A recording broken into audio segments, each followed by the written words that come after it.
आइ की सब भोजन भ रहल छै देखै छियन बड चीज छन आ भोजन होइ छै भात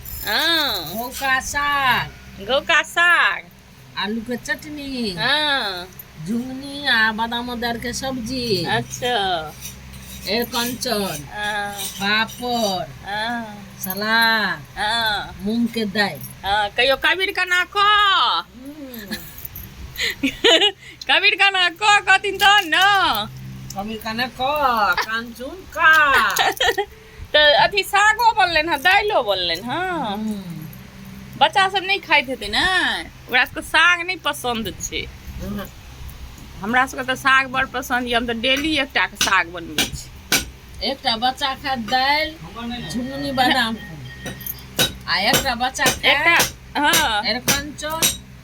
आ साग ओ त सब किछ खाइ छै ई बच्चा नटखट छै नटखट कन्हैया छै श्याम सुंदर मुरली मनोहर आ हमरा सबके त सब किछ नीक लगै छै पापड़ तो बिसरिए गेलिए पापड़ त सैधियो गेलन और लेथी ले लो पन्नी में दे के रखने छियै ले लो पापड़ ले लो खा लो बिसरि गेल छलखिन नै पापड़ खा लेने छलिए ना तै दुआरे बिसरि गेल अच्छा ठीक छै त खा लो साग में मरचाइ देबैन दालि में नेबो दे के खाथुन तहन नीक लगतै ठीक छै